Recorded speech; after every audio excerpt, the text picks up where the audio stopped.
Welcome to the Cosmos in You podcast, where we interview scientists, philosophers, and leading thinkers to discuss the nature of our reality and the impact it has on our daily lives. Hello and welcome to the podcast, The Cosmos in You. This is your host, Susanna Scully. Thank you so much for tuning in. This is a podcast where we research and talk with all sorts of people about the nature of our reality and how it applies to our daily lives. So I'm excited to have you here.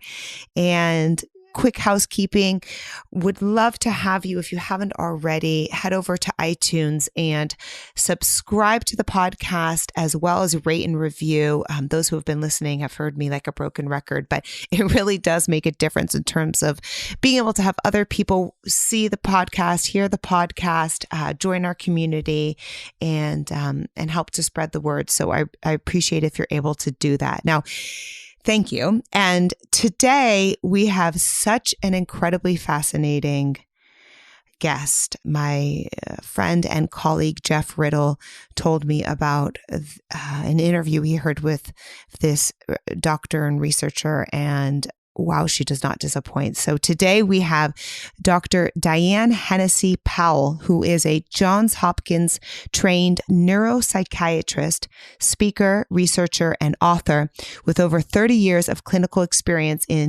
as both a psychotherapist as well as a psychopharmacologist. She also taught neuropsychiatry at Harvard Medical School. Dr. Powell is the author of the book ESP, the Enigma, as well as several other books. Her expertise on autism, dementia, trauma, and other neuropsychiatric conditions enables her to search for the root causes to enhance our understanding and treatment. So in this episode, we discuss her background of being a child prodigy and what got her interested in her current line of work, the research she's currently working on with Deepak Chopra to study autistic savants and their telepathic abilities.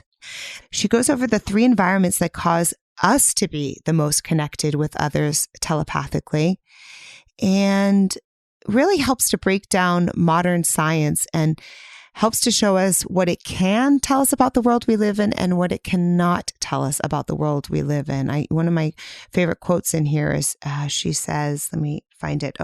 By looking at the hardware of human beings, we cannot understand the software. And I just love that. So the work she's doing is incredible. It is fascinating. And she really is able to connect the dots because she keeps her work more broad, and she is so bright and so passionate. She's doing some really incredible things that I know you guys are going to be fascinated by this. So I'll stop talking. And without further ado, let's jump in. Welcome, Dr. Diane Hennacy Powell. Thank you so much for being here with us today. Thank you. It's a pleasure. Well, I'm really looking forward to this conversation because you have such a fascinating background and all the theories that you're working on now. So I'm excited to get into that. If you would, get started by telling our audience a bit more about your background. As a child, I was a math prodigy. I was able to do algebra when I was only 7 years old. My father was a mathematician, and I used to sit at his side and do scientific experiments. And so I was really raised to be a scientist. He was the head of the artificial heart program at Battelle Memorial Institute. When I went to college, I really fell in love with a new science, neuroscience. It was very brand new. In fact, they didn't even have neuroscience as a major back then. So I took courses in biophysics and courses in the physiology of the brain, comparing the brain among different animals. What do we know anatomically? Are the differences and how does that relate to function? And so these are the kinds of things that I've been interested in my entire life. And I worked in laboratories doing electron microscopy, doing recording of voltage potentials from crayfish axons. So I was one of these people who was involved in sort of the cutting edge of neuroscience as an undergraduate and published a paper in neurochemistry back then, and went on to medical school because I realized that the answers to the questions I wanted really would be better served by going into medicine, and that I could also help a lot of people. So I applied to medical school and went to Johns Hopkins. And while there, I continued to do neuroscience research and work with some of the greatest minds in neuroscience. And instead of staying on to Hopkins for faculty, I joined the faculty at Harvard. And I was there in the context of being one of the consulting psychiatrist who goes to the medical and the surgical and OB floors to see if there's, if a patient has a psychiatric disorder and if there's something that we could treat. Sometimes we would get called to see somebody because they wanted to sign out against medical advice, and you technically cannot sign out of a hospital against medical advice unless you are considered to be sane. So it's a common reason to call a psychiatrist as a consultant. And I was called in to see this woman who claimed that she was psychic, that she could see the future, that she could read people, and that she was seeing ghosts in the room because so many people had died, and that she wanted to leave because she knew the test results were going to come back normal. And the hospital was kind of freaking her out. And she was somebody that, the nurses at this point, they, and most psychiatrists at this point would just have no question about, that this woman, is not all there, right? And she was this really commanding presence. She was half Native American and half African American, and I remember, looking at her and just saying, do you mind if we just talk a little bit about this? And her sitting down and looking at me and saying, you've got this white light around you. I trust you. I will. And I'd never heard of auras, but, once again, this is sort of this, for me, this is just as a psychiatrist, I'm still looking at this patient and thinking that, she's got some kind of mental illness. But what I wanted to do was, instead of force her to stay in the hospital, what I really wanted to do was get her to agree to stay in the hospital, because she had been admitted to see if she had had a heart attack. And back then it took at least 24 hours to get the results back from the blood labs to tell you whether or not that had occurred. So I was just, for her own sake, I was trying to talk her into that. I didn't want to see her, forcibly kept there. Mm-hmm.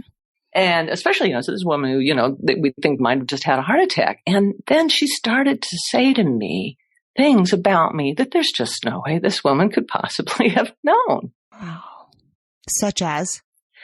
She said to me at that very week, my husband, I was married at the time, and my husband was applying he was an MD PhD who went to Hopkins with me, and he was applying for a position at UCSD in San Diego, but he was also applying for a similar position at Johns Hopkins, and as a biochemistry postdoc. And she says to me, your husband's a chemist.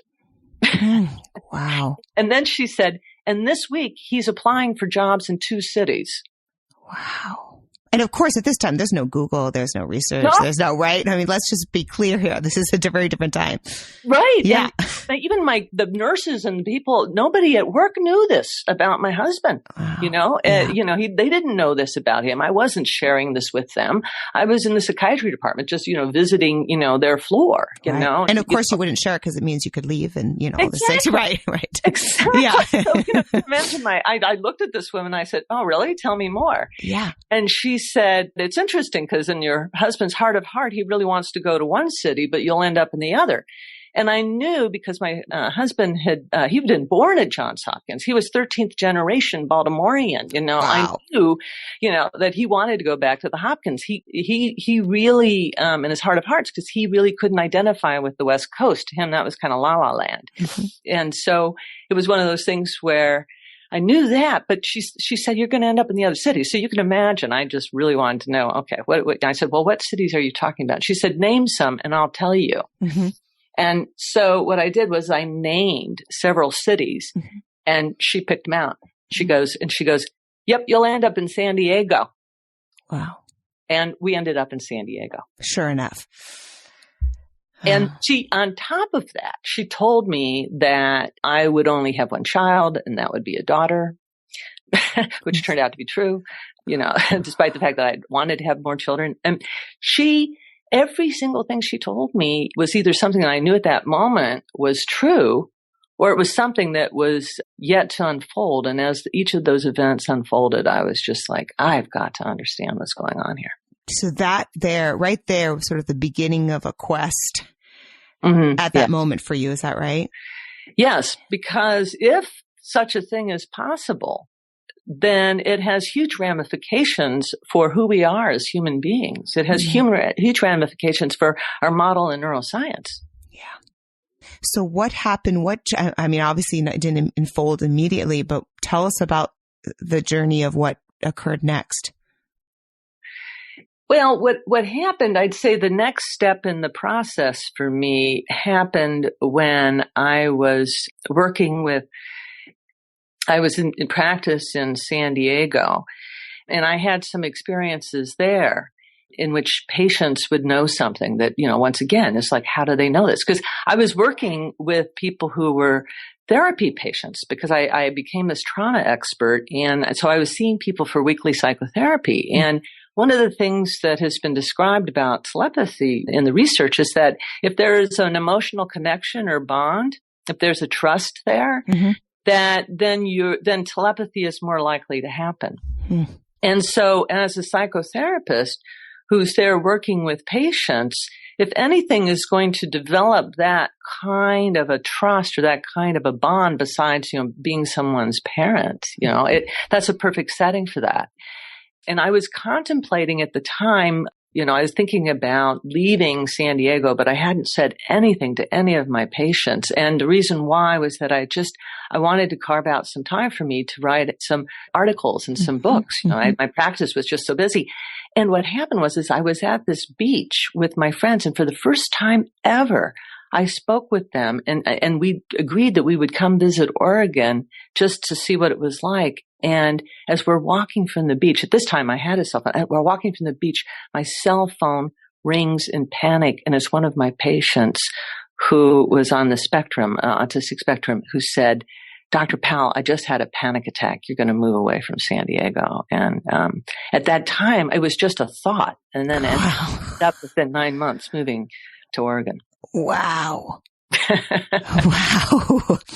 So again, these sparks, right, of insight or others showing to you you who was a, daughter of a mathematician, a true scientist, keep seeing these strange things happening.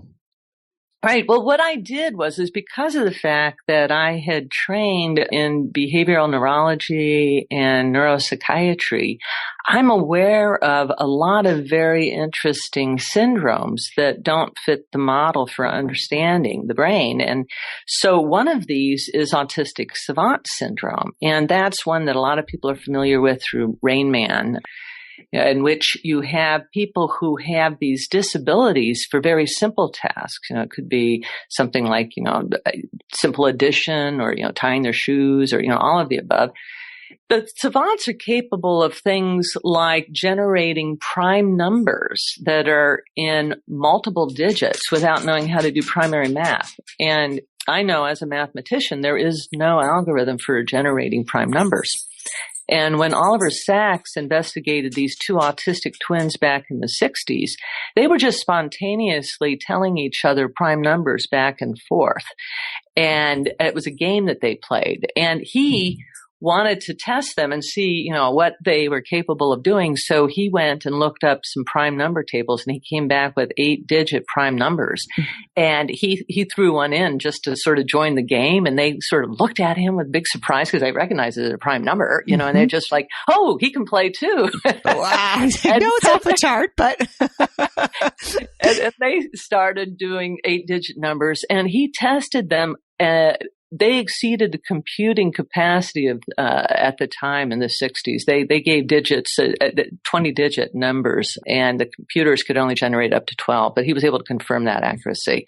And so when you look at something like that, and then how they describe the answers come to them, which is the same way that if you interview a professional psychic, it's the same way that a lot of them say the answers come to them, which is that they say it's either they literally see the answer hanging in space, just like I see a picture or a book in front of me. Mm-hmm. They see it out there. Or they see it in their mind's eye, mm-hmm. which is where we, those of us who have a good visual imagination see things.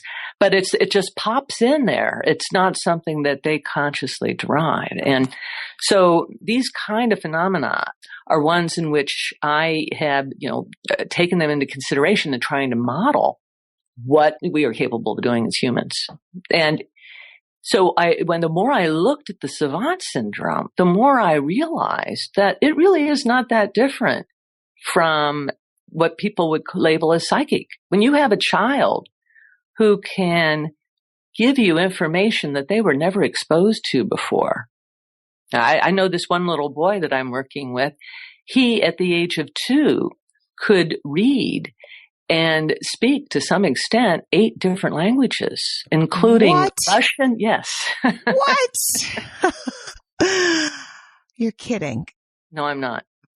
And this is something that's been well documented in the literature for a long time, that these children, occasionally, they show up and they're very disabled in terms of their social skills or their ability to comprehend certain really basic things. Yet they are like little supercomputers or little encyclopedias. And you have to wonder, how do they do that? So what do you surmise out of all of this? Well, there's more. Yeah. Yeah. There's more what? There's more going on. There's more what? Yeah. Well, the other piece of information that's really important to look at is that there have been cases of people. One of them was published decades ago by someone whose last name was Lorber, and it was published in Science, a very reputable journal, of this man who had an IQ that tested at 130, which we know is well above normal. And it turned out that when he died and when they looked at his brain, that he was born with a brain where the cortex was just a fraction, less than 1/300 of the depth of a normal cortex. So why is it that you had an autistic children whose brains are more disconnected? And in someone like this, who is, practically born without a cortex, what is going on? Our model for thinking about how the brain processes information has placed too much of a significance on the wrong information. The wrong information being sort of material, physical parts of our brain. Is that what you mean? Yes. Yeah. Yes. By looking basically at the hardware and thinking you're going to understand the software. And is that, I don't know, obviously to tell our audience about what is happening in autistic. Well, let me back up for a moment. So you have the autistic spectrum, which we've all sort of heard that phrase, and autistic savant is on the far end of the spectrum. Is that right? Well, no, the spectrum isn't really defined. That's actually looking at the degree of what are called autistic symptoms. So the degree of social and language impairment. So whereas with savants, because the reason why I became interested in autism as it relates to savants is that the majority of savants are either autistic or blind. And those are cues, clues to understanding what's going on here. Why is it that people whose brains have isolated areas where it's working more like an island unto itself? Mm-hmm. So Kim Peek, for example, he actually didn't have autism. He had hydrocephaly. And so he had this huge hole in the middle of his brain. And who is he? Sorry, I don't know who he is. He was the savant that Rain Man was named after. Oh, got it. Okay. And he was able to, he died in his late 50s, but he was able to read over 12,000 books in his lifetime, and he could recite them forwards and backwards and word for word. And he could actually read one book with each eye independently. Both of his hemispheres were operating separately. And that which reminds you a little bit of like an octopus, in which the brain's really in their tentacles, and their tentacles can each operate separately. So there's a little bit of decentralization of intelligence that occurs in the autistic brain, which has huge ramifications. But if you have a model that thinks that memory has to do with the number and complexity of synaptic connections, and you're really looking at a brain that has fewer of those, and you think that they've got the most phenomenal memory of all, then you have to really question the paradigm. I mean, it's just, sort of those things that make you go, you scratch your head. So how do people, how do those scientists or doctors reconcile the very thing you just said, that put their arms in the air, or? They're not even looking there. One of the problems about science today is that most people are unlike me. They're so highly specialized, whereas I am somebody who purposely avoided becoming over-specialized because I wanted to find the big picture, and I didn't want to get tied down the way that academia does. It yokes you down to, once you've defined one little thing, then it wants you to continue to be studying that, rather than going, but that's just one clue along the trail. Yes. So when in looking at these savants, the other thing I'm trying to think of the name of a book that I read recently. It was something like Unlocking this Super Genius in Your Brain or something like that. And I'm forgetting it. But anyway, it talked about when people get brain injuries and then, so for example, hit their head and then all of a sudden they can play the piano, like a genius or et cetera. Do you know about that, or how does that fit into all of this?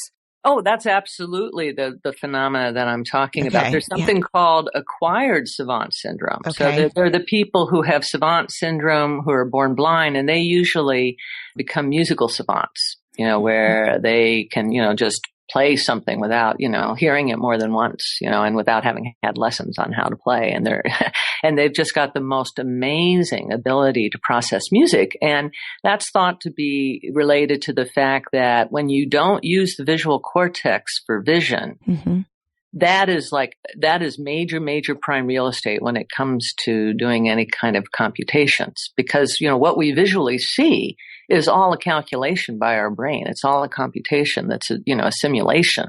And a lot of it's based on memory, of what we should see as opposed to actually, because if you think about it, that's a lot of bits of information to be having to process. If you're not drawing also upon memory of what your room looks like, if every time your visual systems, every second's having to, create a new, processing of that information, that's not how it works.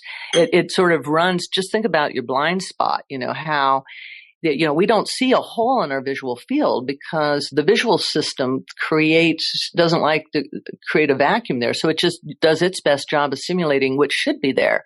But if unfortunately something like a car is there, then, then you could have, you could pull into the lane and get into an accident, So our visual perception, what we think of, is really just a simulation. And so what happens is that these people who are savants, their thoughts enter into that visual simulation, if you see what I'm saying. Hold on.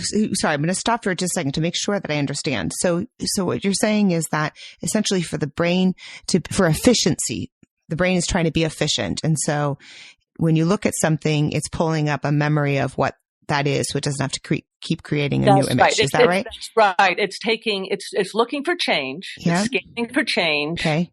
And it is also using memory of what has been seen before to create the image.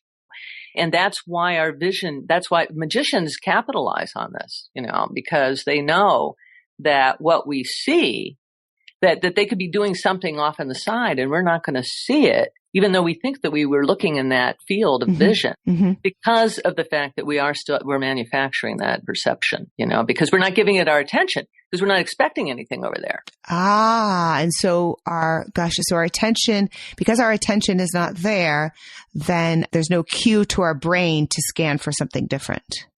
That's right. And so what's happening with these people like these savants is they are, so if you think of hallucinations, we don't think of a thought as a hallucination if it occurs as an interior process, but there are people for whom their thoughts occur as exterior processes. In other words, instead of experiencing that thought in our inner simulation, that inner voice or that inner visual field, that we don't quite know exactly where it is, but we know that, when we imagine, some people say that they can practically play a movie back in their head. They can literally see it inside their head, and other people can't, but we know that there are these differences in how our brains are wired. So anyway, the point I'm getting at is that there are people who have that information occur to them as an interior process, and we tend to think of that more as thoughts. But when it occurs on an exterior process, we tend to think of that as a vision or a hallucination.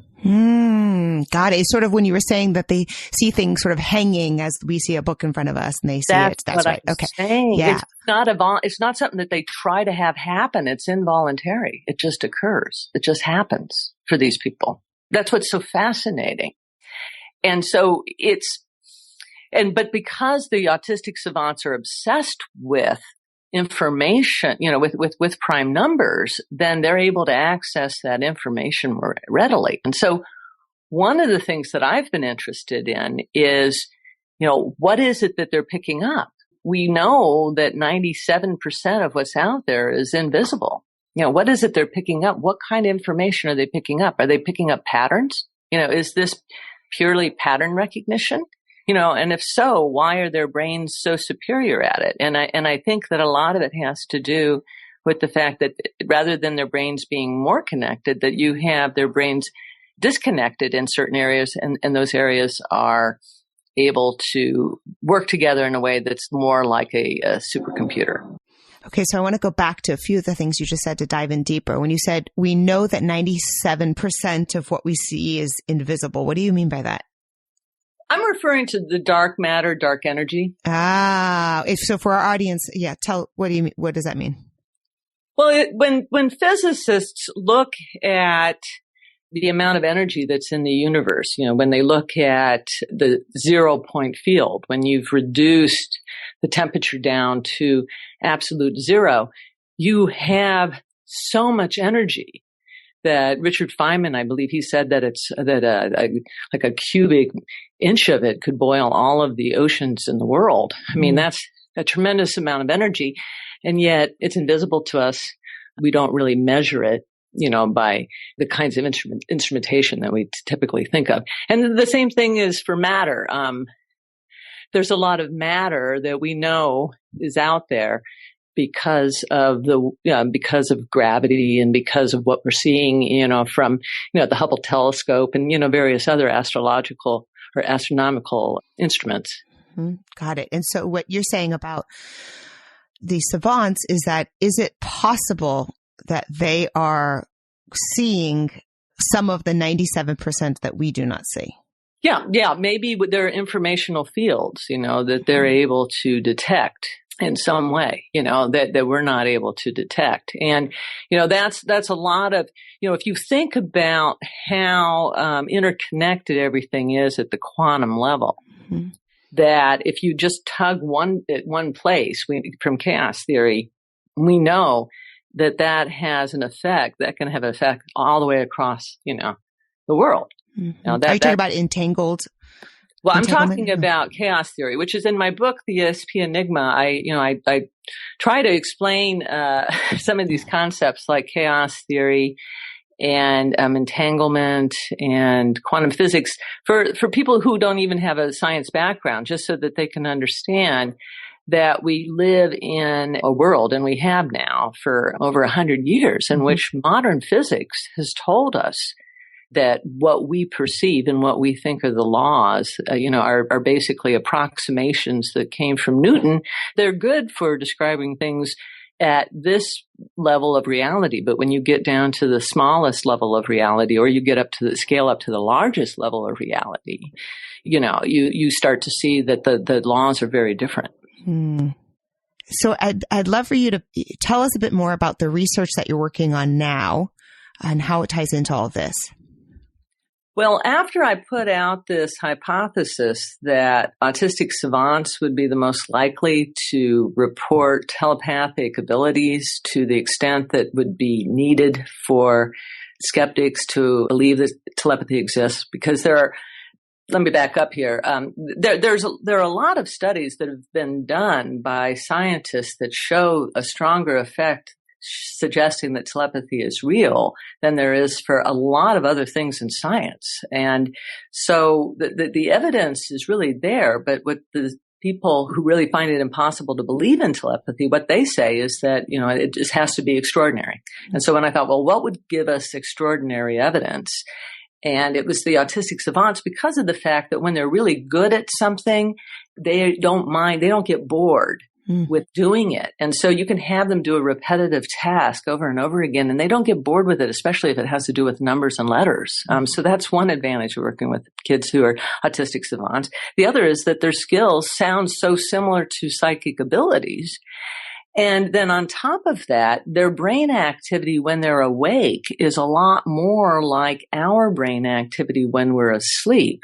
In that, when we're asleep, our right hemisphere is more active than our left hemisphere.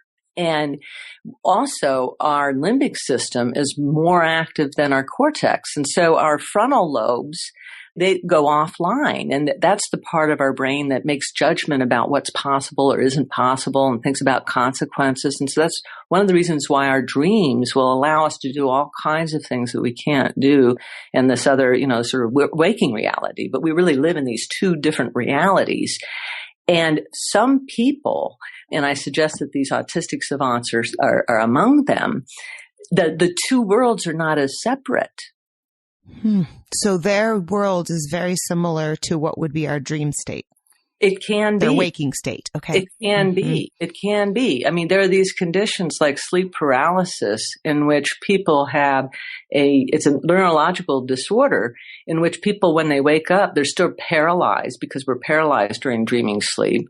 They're in their bedroom and they're staring, at their ceiling or whatever, and they can see all kinds of visual hallucinations.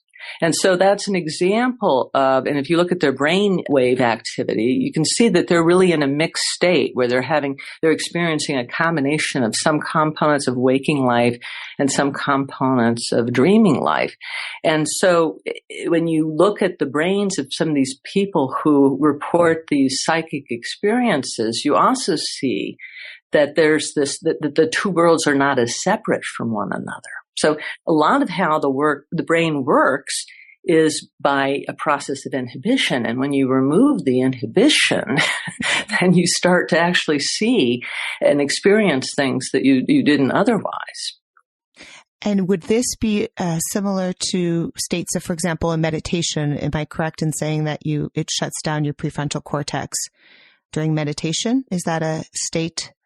When you meditate, it depends upon the form of meditation. Some people, when they meditate, they're hyper-focused, and so they actually have a little bit of an increase in frontal lobe activity. But in general, what happens is that you are decreasing the activity in the association cortex and the parietal lobes. And oftentimes that's the parietal lobes is where in our brain our sense of where our body is relative to space around us.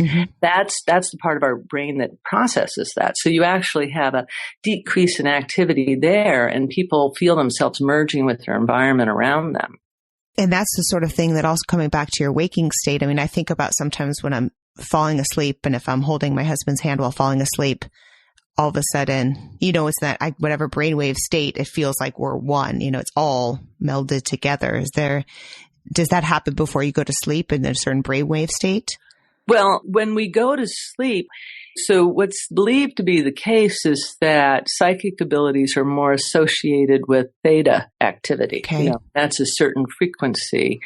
And it comes out of the hippocampus, actually. And that's part of this limbic system that becomes more active when we are, relative to the cortex when we're in dreaming sleep.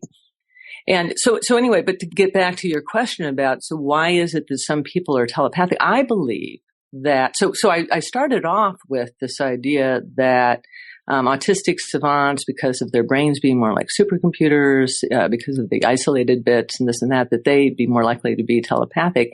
And what I discovered was that they have the additional factor in many of them that they're rendered nonverbal. In other words, they understand language, but they're not capable of expressing language. And so if there were ever a perfect setup for there was an innate ability in people to be telepathic, the mother-child bond, when the child can't communicate using the usual ways, would be the perfect setup for that. Mm-hmm. And when I went to India to evaluate these children who knew things without being told, who one child knew a lot of science, a lot of physics without having studied it.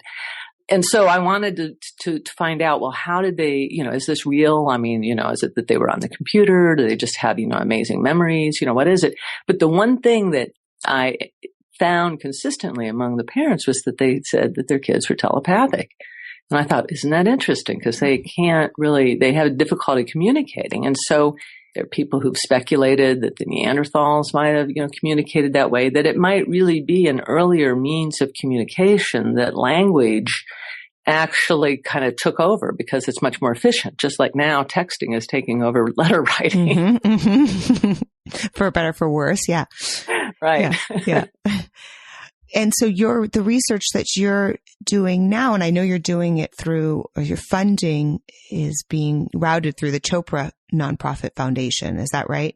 Right. Yeah. So what's happened is that Deepak Chopra has seen children like the children I'm describing, and he realizes that these children really are the ones who are the most likely to show non-local consciousness, which is what he's really interested in, mm-hmm. people understanding. And he really knows that our model for consciousness has implications for world peace. I mean, it has huge implications for, how we proceed at this critical time in history. Mm-hmm. And so he and I are going to be meeting in less than 2 weeks. I want him to observe my doing an experiment with a child who does not want to become known to the public. The family does not want that kind of recognition, but they know how profoundly important this is. And so he's going to demonstrate what he can do in front of Deepak Chopra and another scientist, and we're going to film it. And this child, when I tested him last June, was amazing. He, when I showed up, he threw this huge temper tantrum. I mean, I didn't know what I was walking in. I come to the family's house and he's like moving furniture, pushing furniture, flinging things off of the table. Wow. And how old is he? He's 14. He was 14. Wow. So he has some physical, he's able to, yeah. It's large enough. Yeah. Yeah. Yes, indeed. And so, the mother and I were just like, calmly just, moving things out of his way, and you just act like this is like, just get it out of your system. That's fine, Yeah. So we just, and that went on for over a half an hour. And then he walked over to the, dining room table where his laptop was, and he typed into his laptop, "Why do you want to do research on telepathy?" And I told him, what I basically just said to you about how I thought it had a lot of, important implications for, and then he said, well, and why do you want to test me? And I said, because I've heard you're a very special boy. That's how your mother has described you to me. And I want to, see what you can do. And then he typed, "I'm ready for your experiments." Wow. And he cooperated amazingly. And he was so accurate. It was mind blowing. I did random numbers. I did, 5-digit random numbers. I did. What do you mean you did? You thought about them and he could tell you what they are? What I did was I went to random.org, mm-hmm. and they have there, you can request that, you just keep clicking on the button and you can request that it generate as you want it a random number of any, between, whatever and whatever. So mm-hmm. I asked for random numbers that I knew would be in the 4 to 5 digit range. Mm-hmm. And I used 10 of those. And then I also just thought of words off the top of my head and put them into their list generator, okay.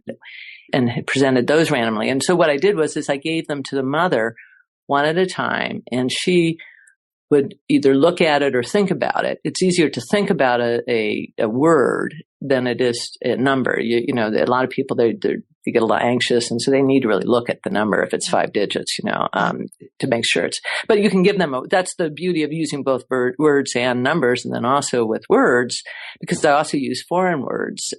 And I've also used fake words. With words, you've got 1 in 26, versus, digits. There's fewer digits. So statistically, when you're looking at words, it's even higher. Mm-hmm. And he made typos, but he would correct them without even being needed. He just knew. And all of his typos were just because they have coordination problems, where he'd hit the key right next to it, and then he'd go and he'd hit the delete key and then go back and, hit the right key. And he was able to do it. I mean, these kids, I've tested another child, very similar to him, also under very controlled conditions. And they're able to do like a 5-digit number in about as long as it takes to type it.